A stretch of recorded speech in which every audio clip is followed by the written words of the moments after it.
Primeiro passo. Após efetuar o corte do tubo no esquadro, lixe as extremidades a serem soldadas.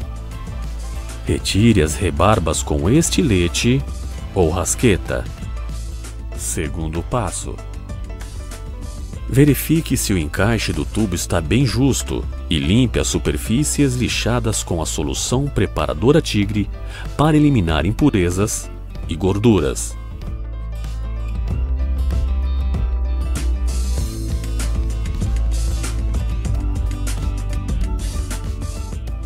Terceiro passo. Distribua uniformemente o adesivo plástico para PVC Tigre na ponta do tubo e na bolsa da conexão. Encaixe rapidamente o tubo e a conexão até que atinjam a posição definitiva, removendo o excesso de adesivo, caso necessário.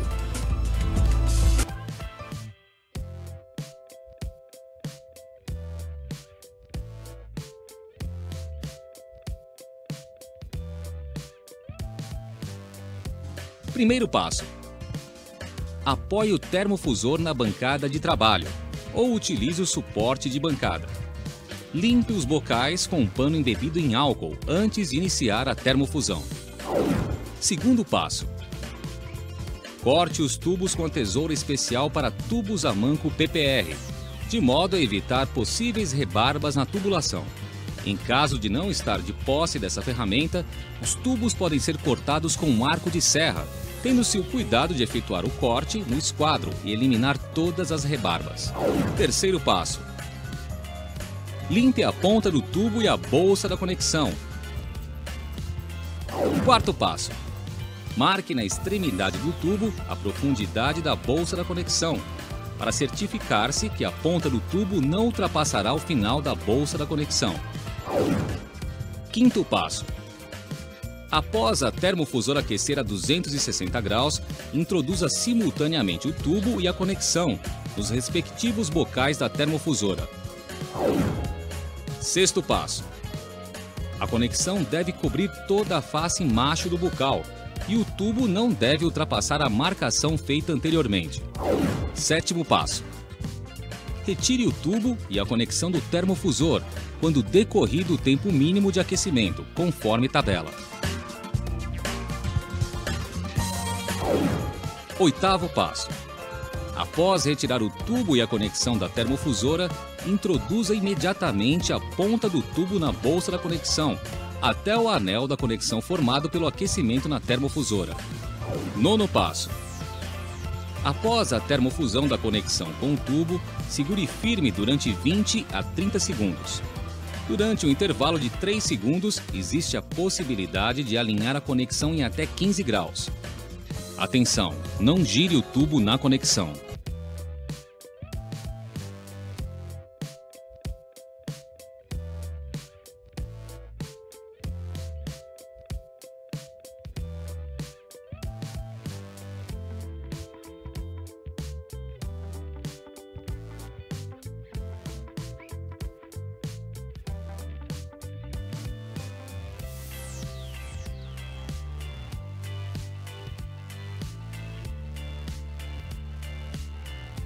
Primeiro passo. Faça o corte da tubulação dentro do esquadro para evitar a redução da área de solda e retire as rebarbas. Não faça chanfro na tubulação nem lixe o tubo e a bolsa da conexão, pois as bolsas das conexões são cônicas para um perfeito acoplamento. Segundo passo. Com um pano seco, faça a limpeza das peças a serem soldadas. Não utilize álcool ou qualquer solução limpadora. Verifique o encaixe entre as peças, pois é necessário que haja pressão entre elas para executar a solda. Terceiro passo. Com o auxílio do pincel Tigre, aplique o adesivo de forma homogênea, primeiramente na ponta do tubo e depois na bolsa da conexão. Importante! Nas instalações de tubulações com diâmetros superiores a 2 polegadas, é necessário reaplicar o adesivo na ponta do tubo onde já havia sido aplicado. Quarto passo. Encaixe de uma vez as extremidades a serem soldadas, dê 1/4 de volta e mantenha a junta sob pressão manual por aproximadamente 30 segundos. até que o adesivo adquira resistência. Nas instalações de tubulações com diâmetros superiores a 2 polegadas, não é necessário girar 1/4 de volta. Quinto passo. Retire o excesso de adesivo com o auxílio de uma estopa. Aguarde 8 horas para encher a tubulação e 24 horas para fazer o teste de pressão.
E a dica de hoje, eu vou falar um pouquinho para vocês das cubas. Todas as cubas para você colocar no seu lavatório, no seu lavabo, no seu banheiro.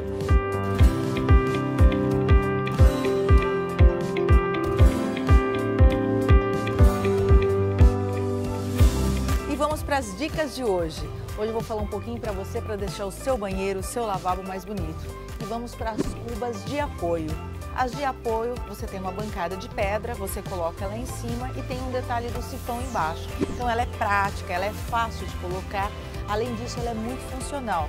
Mais uma dica, fica bem esperto com a medida da sua pedra para saber o tamanho das cubas, que começam de 31 centímetros e tem uma imensidão de tamanhos aí. Agora nós vamos falar da cuba de encaixe, semi-encaixe. É aquela que você tem, ela fica um pouquinho para fora, às vezes a gente tem espaços pequenos com 25, 30 centímetros. Ela faz aquele encaixe. Muitas já vêm com o local para você colocar o toalheiro, muito prática e eficiente para pequenos espaços. E a cuba normal, que é a cuba embutida, que é a mais utilizada, de anos e anos elas vêm e hoje elas têm com 20, com 30, com 40, 50, oval, quadrada, que é aquela que fica abaixo da pedra. Muito funcional também, prática e hoje em muitos apartamentos é o que mais se utiliza. E pensa numa ideia importante, numa dica que eu acho que vale muito a pena. Além de ficar mais bonito e mais harmonioso o seu ambiente, a cuba de apoio de semi-encaixe hoje é uma das que mais eu utilizo nos meus projetos. E eu espero que você tenha gostado desse vídeo e até a próxima dica, que a gente vem com muitas novidades por aí.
Pessoal, agora vai uma dica aqui. Antes de instalar o lavatório em cima da coluna, instale primeiro a torneira, como eu fiz aqui. Instalei também a válvula.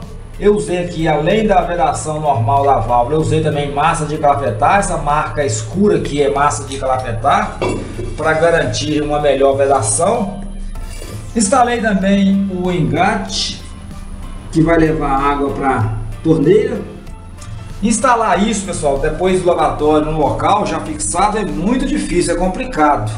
E agora eu vou ligar também o sifão aqui na saída da válvula para facilitar. Vocês podem observar que o sifão ele tem várias opções aqui de diâmetro de ligação. Me parece que são 3, desde pia de cozinha até lavatório. No caso aqui já está com a menor medida, que é própria para este lavatório aqui, a válvula deste lavatório. Eu vou já deixá-lo aqui na posição, já colocado para facilitar, como eu disse. E no final dele aqui vocês podem ver que ele tem essa ponta aqui para tubo de 50, essa para 48, continuando aqui este pedaço para 40 e mais ao fundo aqui para 38. A minha tubulação de esgoto aqui, a saída do lavatório, é de 40, então eu vou cortar aqui, ó, descartando esse de 48 e esse de 50 que eu não preciso. Vou cortar aqui para quando eu parafusar, fixar o lavatório em cima da coluna, aí é só ligar o sifão aqui, a luva de espera do dreno do esgoto do lavatório. O lavatório já fixado, engate também já foi ligado, o sifão lá atrás, tá vendo?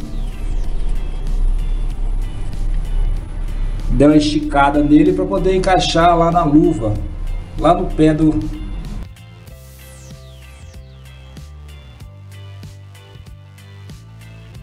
Para começar, tem a seu alcance as seguintes ferramentas: lápis de carpinteiro, estopa branca, trena e também um adesivo Aquaterm. Primeiro passo: após limpar as peças a serem soldadas, verifique a seta indicativa do fluxo de água. Segundo passo: aplique o adesivo Aquaterm Tigre na bolsa interna do T-misturador e também nas peças de registro. Dê um quarto de volta alinhando as peças de acordo com as duas setas indicativas, exercendo pressão manual por 30 segundos. E retire o excesso de adesivo com uma estopa limpa. Terceiro passo: meça a profundidade da bolsa do registro e use esta medida para marcar na ponta do tubo de conexão. Quarto passo: solde a bolsa do registro na ponta do tubo Aquaterm, exercendo pressão manual por 30 segundos. Se atente aos níveis do registro.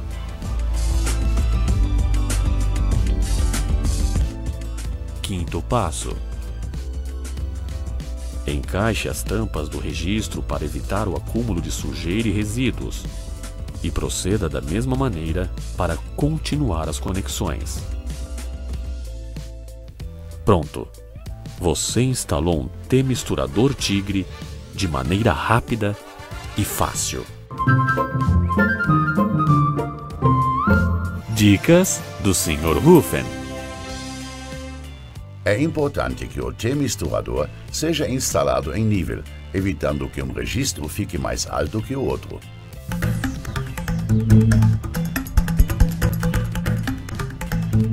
Como Tigre, só tem Tigre.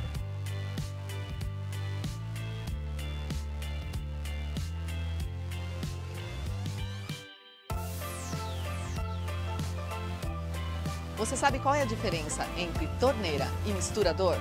Vem comigo aqui na CIC que eu vou te explicar.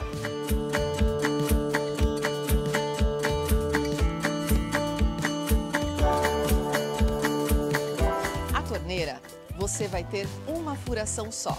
E e aí você só vai ter água fria. Quando você utiliza um misturador, você vai ter 2 misturadores aqui para você utilizar, então você vai precisar de 3 furações, para a torneira e para os misturadores. Também temos o modelo monocomando, aí é uma furação só que você vai fazer. Preste atenção nos acabamentos e principalmente no giro dos misturadores. A gente tem vários modelos aqui, tem uns que são tipo alavancas, tem uns que são tipo giro, só para você ver se não vai bater no frontão que está atrás da sua pia. Quanto aos acabamentos, nós temos os cromados, tem os escovados, tem os modelos mais clássicos, os modelos mais contemporâneos, e aí vai depender da sua decoração e do seu ambiente. Aonde a gente pode estar utilizando isso? Tanto em cozinhas, banheiros e lavabos também. Gostou das dicas? Então vem para a C&C que aqui nós temos uma infinidade de torneiras e misturadores para você.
Na cozinha, são necessários um interruptor na entrada, 3 tomadas de 20 amperes, uma para a geladeira, uma para o micro-ondas e uma para o depurador ou coifa.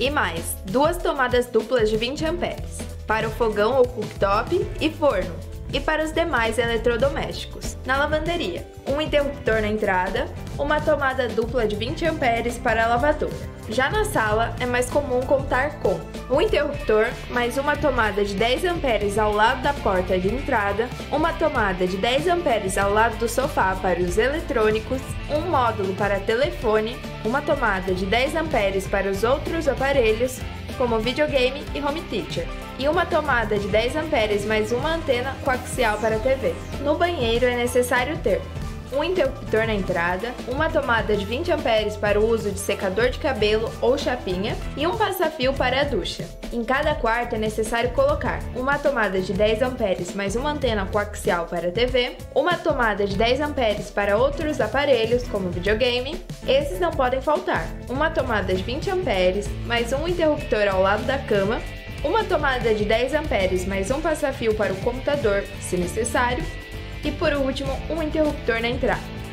Se por acaso você for usar tomadas com tensões diferentes pela casa, utilize o adesivo diferenciador vermelho que acompanha todas as tomadas da Astra.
Sistema de proteções contra descargas atmosféricas, conhecido também como SPDA, é regido pela NBR 5419 e está presente em cidades e no campo.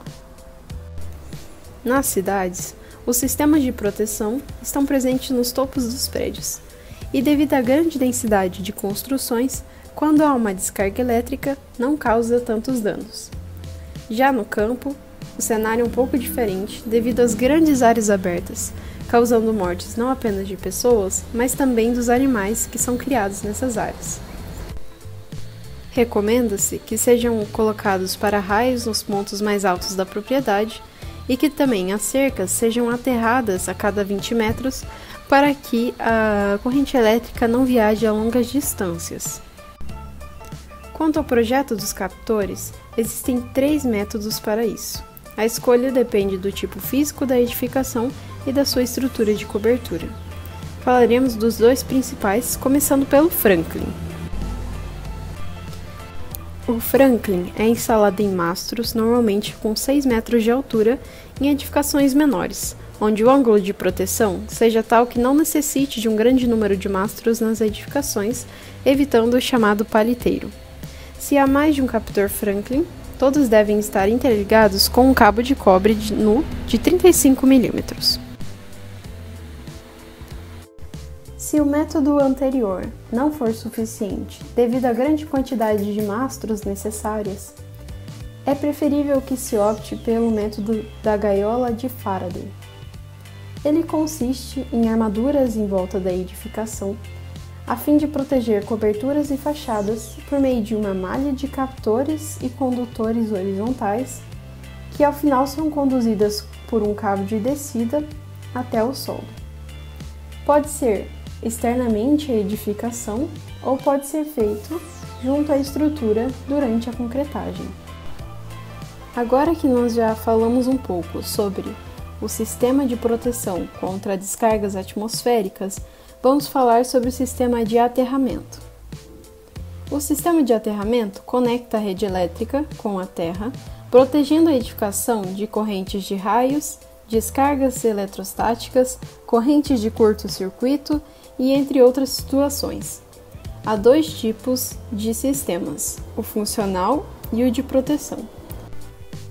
O funcional é a ligação à terra a um dos condutores vivos do sistema, geralmente a uma fase, e estabiliza a tensão de instalação durante o funcionamento. Ou seja, um rádio que faz chiado ou uma TV que fica muito estática, se você tem um sistema funcional, ele protege de possíveis alterações que há na sua rede. Automaticamente, a fase ou o neutro que foi colocado no sistema funcional, ele torna-se o neutro e assim o outro pino da sua tomada acaba sendo fase. Já no sistema de proteção, trabalha-se com um inversor de tensão. Na saída do inversor de tensão, liga-se o pino do meio da tomada, conforme o padrão brasileiro, no cabo de aterramento e dessa forma, caso haja alguma fuga de eletricidade, o equipamento que está ligado na tomada e todo o sistema do inversor fica protegido de possíveis descargas elétricas, protegendo o usuário e também o equipamento que está ligado. Para bom funcionamento da rede elétrica e garantir segurança, recomenda-se que a cada 5 anos seja revisada a instalação elétrica, pois os fios envelhecem e ressecam, prejudicando assim o desempenho. Alguns problemas comuns que podem ser verificados são tomadas de eletrodoméstico esquentando, resultado de condutores mal dimensionados ou velhos, eletrodomésticos dando choque, que pode ser sinal de um caminho da eletricidade por fora da instalação, e ainda se nenhuma das duas situações foi verificada, ainda pode-se averiguar vazamento da eletricidade por meio do relógio medidor, onde você retira todos os seus eletrodomésticos da tomada e aguarda 15 minutos para ver se há diferença no seu relógio medidor. Se houver, é recomendado chamar um profissional da área de elétrica para que consiga achar o vazamento na sua instalação elétrica. E para finalizar o nosso vídeo, vamos falar de algumas novidades do mercado. O primeiro que vamos falar é o cabo ecológico da Prysmian, onde sua composição é 20% de polietileno de cana-de-açúcar, tornando-se assim mais sustentável e também não propaga chamas. O segundo produto é a tomada turbinada, que é um módulo com USB que pode ser acoplado ao espelho da tomada, onde tem um dispositivo que protege o aparelho dos picos de tensão, feito pela empresa FEM e Ebivolt. O terceiro produto é as canaletas Sistema X da Legrand, que possuem adesivo para facilitar a instalação e reparos também. E por último, o eletroduto forte Tigre Flex reforçado, que também não propaga fogo, tem um enrugamento mais leve, facilitando assim a passagem dos fios, e ele é recomendado para obras residenciais.